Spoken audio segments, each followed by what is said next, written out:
नमस्कार। SN education classes में आपका स्वागत है। दोस्तों, काफ़ी इंपॉर्टेंट प्रश्न हम लेकर आ चुके हैं। ठीक है, अंत तक हमारे साथ बने रहेगा। पिछले वीडियो नहीं देखे तो देख लेना, काफ़ी ज़ोरदार प्रश्न है। एक बार पूरा देखेंगे तो आपको पता चलेगा कि प्रश्न किस प्रकार के हैं। चलिए, पहला क्वेश्चन देखिए। राजस्थान का पहला स्वचालित रोपवे निम्न में से कौन सा है? राजस्थान का पहला स्वचालित रोपवे कौन सा है? जल्दी से चार ऑप्शन देखिए और अपना राइट आंसर दीजिए। दोस्तों, राजस्थान का पहला स्वचालित रोपवे वो है अन्नपूर्णा माता रोपवे जयपुर। ठीक है, अभी नया बना है और ये राजस्थान का पहला स्वचालित रोपवे है। ठीक है, और कुल मिलाकर ये 5वां रोपवे है। ठीक है, अगला प्रश्न है क्वेश्चन नंबर 2।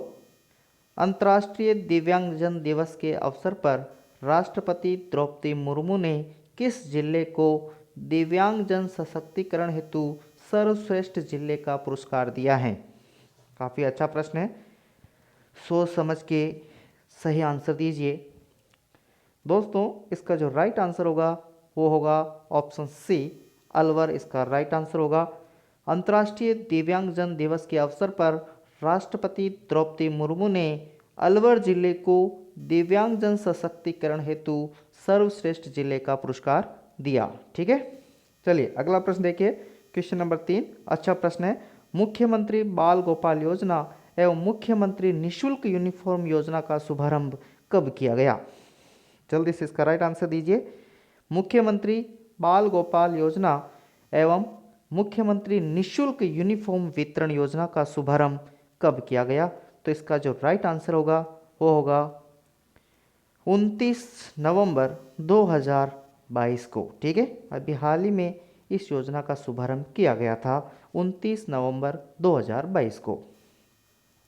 अगला प्रश्न देखिए, क्वेश्चन नंबर 4।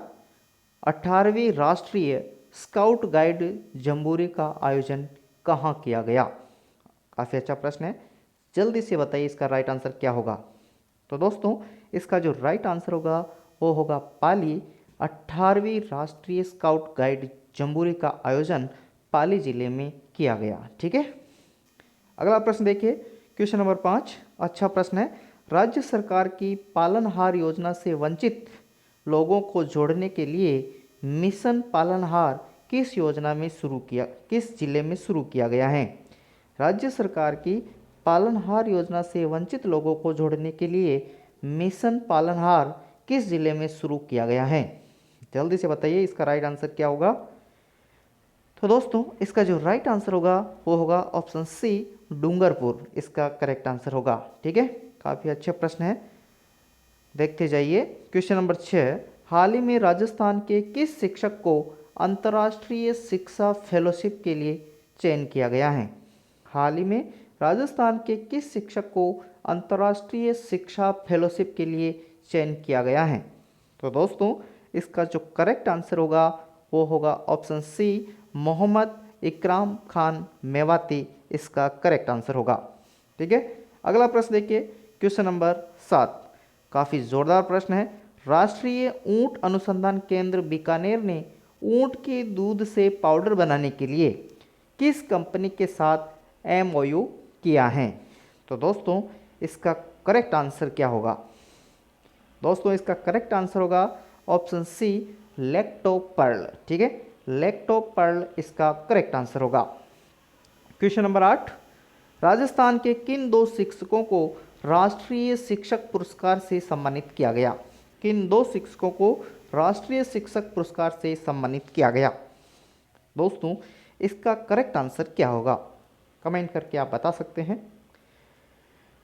तो दोस्तों, राजस्थान के दो शिक्षक हैं, दुर्गाराम मुवाल और सुनीता गुलाटी, जिन्हें राष्ट्रीय शिक्षक पुरस्कार से सम्मानित किया गया। ठीक है, अगला प्रश्न देखिए। Question number 9। खिमेल माता का मंदिर कहाँ स्थित है? खिमेल माता का मंदिर कहाँ स्थित है? दोस्तों, इसका जो करेक्ट आंसर होगा वो होगा ऑप्शन सी, सिरोही। खिमेल माता का मंदिर कहाँ है? तो सिरोही में होगा। तो इसका राइट आंसर ऑप्शन सी होगा। ठीक है, अगला प्रश्न देखिए। Question number 10। राजस्थान में विभिन्न समय पर मनाए जाने वाले त्योहारों का सही क्रम क्या है? राजस्थान में विभिन्न समय पर मनाए जाने वाले त्योहारों का सही क्रम क्या है? आपको क्रम बताना है, सबसे पहले कौन सा त्यौहार मनाया जाता है और उसके बाद कौन सा त्यौहार आता है। 4 ऑप्शन से आपको राइट आंसर बताना है। तो दोस्तों आपको पता होना चाहिए, सबसे पहले गणगौर आता है, ठीक है, फिर उसके बाद आखा तीज, फिर छोटी तीज और फिर बड़ी तीज जिसे कजली तीज कहा जाता है। तो यही इसका सही क्रम होगा, ऑप्शन ए करेक्ट आंसर होगा, ठीक है। अब यहाँ पर आपको पता रखना है कि गणगौर पर्व कब मनाया जाता है। तो गणगौर जो है चैत्र शुक्ला तृतीया का दिन गणगौर पर्व के रूप में मनाया जाता है और अक्षय तृतीया या आखा तीज को बैसाख मास में शुक्ल पक्ष की तृतीया को मनाया जाता है, ठीक है। आखा तीज जिसे अक्षय तृतीया कहते हैं, वो बैसाख मास में शुक्ल पक्ष की तृतीया को मनाया जाता है, ठीक है।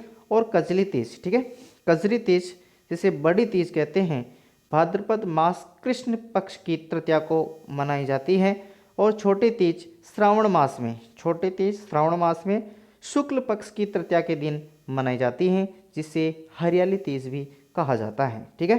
तो ये याद रखेंगे, एग्जाम में पूछे जा सकते हैं। क्वेश्चन नंबर 11 काफ़ी अच्छा प्रश्न है, कौन सा सही सुमेलित नहीं है? हाला जालारी कुंडलिया ईश्वरदास, अगर आपने पढ़ा है तो ये आप बता सकते हैं। हाला जालारी कुंडलिया ये ईश्वरदास द्वारा रचित है, बिल्कुल करेक्ट आंसर है, ठीक है। और इसके बाद लीलटांस की बात करते हैं तो कन्यालाल सेठिया की रचना है ये, ठीक है। लीलटांस कन्यालाल सेठिया की प्रमुख रचना है। और सतीरासो ये सूर्यमल मिश्रण की प्रमुख रचना है। तो इसका जो राइट आंसर होगा ऑप्शन बी होगा, जो सही सुमेलित नहीं है। मायडरो हेलो एक प्रमुख रचना है, वो किसकी रचना है? तो मायडरो हेलो ये प्रमुख रचना है कन्यालाल सेठिया की, ठीक है। कन्यालाल सेठिया की प्रमुख रचनाएं धरती धोरारी, जमीन रो धनी कुण, पाथल पीतल, लीलटांस, ठीक है, मायडरो हेलो, ये प्रमुख रचनाएं हैं कन्यालाल सेठिया की। और जयसिंह सूरी की जो रचना है वो है हमीर मदमर्दन, ठीक है। हमीर मदमर्दन जयसिंह सूरी की प्रमुख रचना है, ठीक है। अगला प्रश्न देखिए, क्वेश्चन नंबर 12। हमीर महाकाव्य के अनुसार युद्ध में सफलता की आशा न रहने पर हमीर ने अपना शीश काटकर किसे अर्पित किया?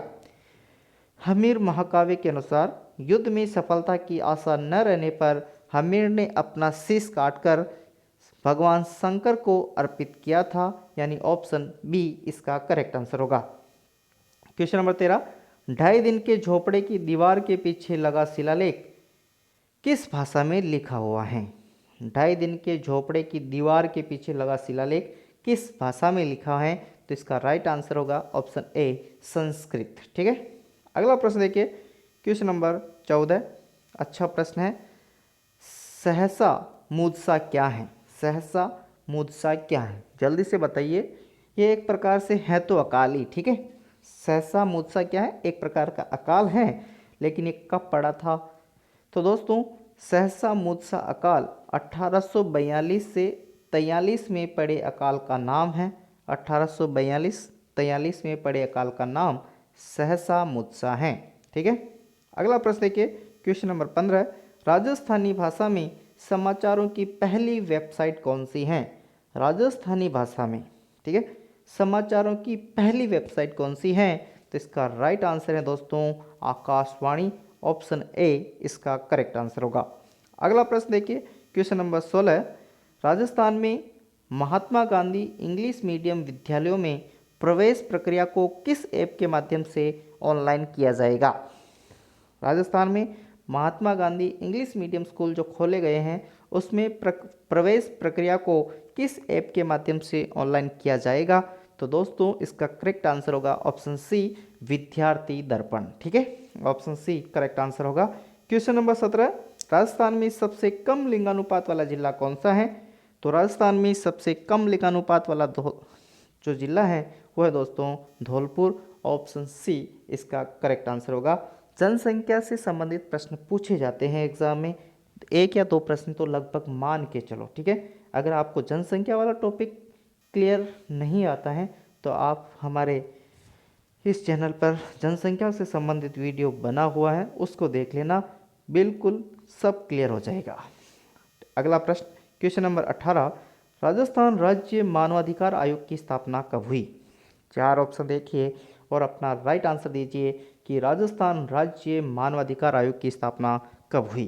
तो दोस्तों इसका राइट आंसर होगा 18 जनवरी 1999 को राजस्थान राज्य मानवाधिकार आयोग की स्थापना हुई थी। ठीक है, 18 जनवरी 1999 को। अगला प्रश्न देखिए, पूर्वी घाट एवं पश्चिमी घाट पर्वत श्रेणियों का सम्मिलन स्थल हैं। पूर्वी घाट और पश्चिमी घाट पर्वत श्रेणियों का सम्मिलन स्थल हैं। कौन सा है दोस्तों? जल्दी से आंसर दीजिए। तो इसका जो राइट आंसर होगा वो होगा ऑप्शन बी, नीलगिरी पहाड़ियाँ। ठीक है, पूर्वी घाट एवं पश्चिमी घाट पर्वत श्रेणियों का सम्मिलन स्थल नीलगिरी की पहाड़ियाँ हैं। अगला प्रश्न देखिए, क्वेश्चन नंबर 20, पंचगंगा तथा दूधगंगा किसकी सहायक नदी हैं? पंचगंगा और दूधगंगा किसकी सहायक नदी है? जल्दी से बताइए, इसका राइट आंसर क्या होगा?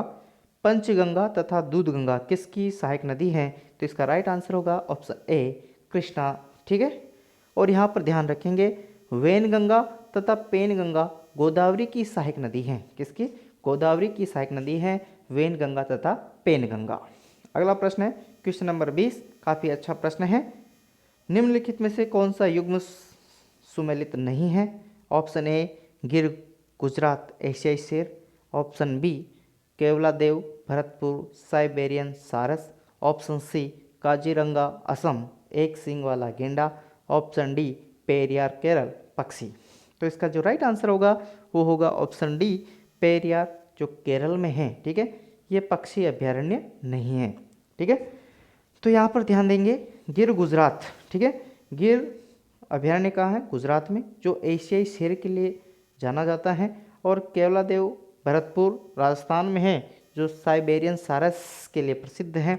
और काजीरंगा अभ्यारण्य असम में है और एक सींग वाले गेंडे के लिए प्रसिद्ध हैं। अब बात आती है कि पेरियार अभ्यारण्य जो केरल में है वो किसके लिए प्रसिद्ध है?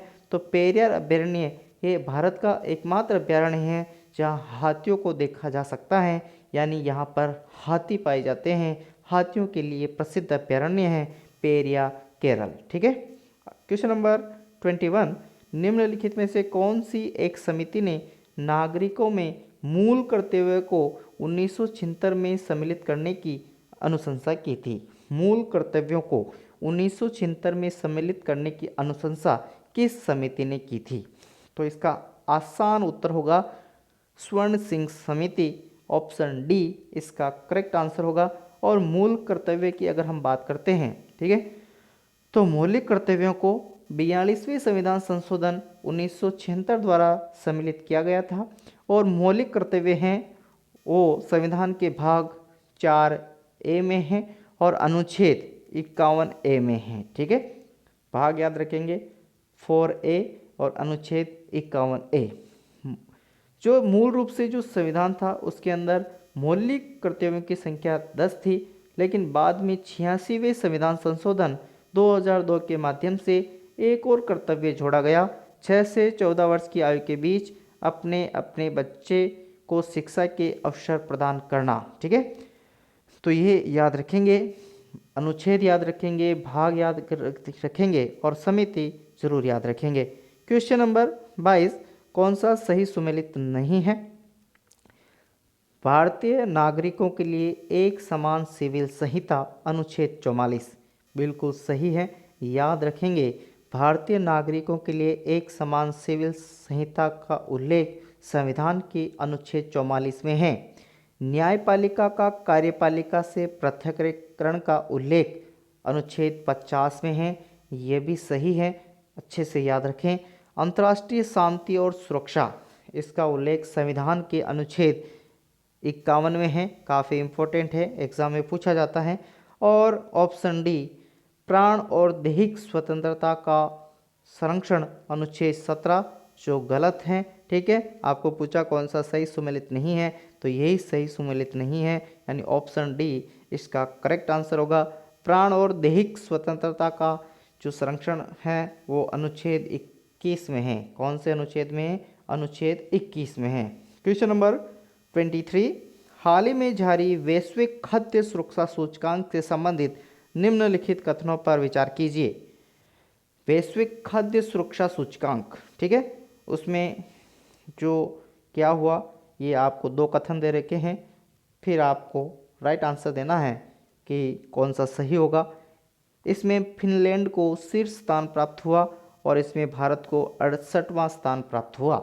तो खाद्य सुरक्षा सूचकांक जो जारी हुआ उसमें फिनलैंड को शीर्ष स्थान प्राप्त हुआ था और भारत को 68वां स्थान प्राप्त हुआ था, यानी दोनों सत्य हैं, यानी 1 और 2 दोनों सत्य हैं। ऑप्शन सी इसका करेक्ट आंसर होगा।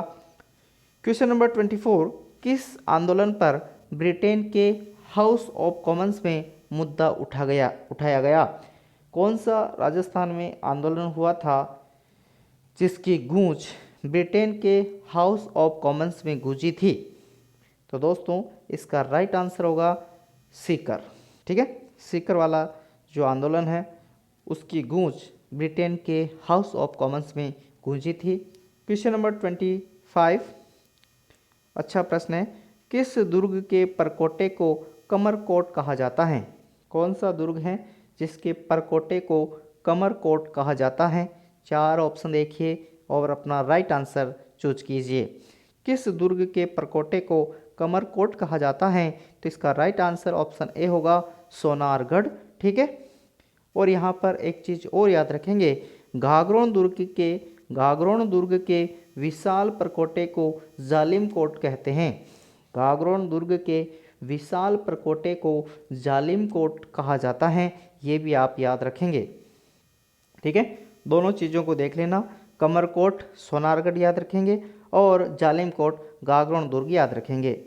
क्वेश्चन नंबर 26, अच्छा प्रश्न है, बुझे हुए रंगों का प्रयोग तथा पारदर्शी ओढ़नियों का प्रयोग किस चित्रकला शैली में हुआ है?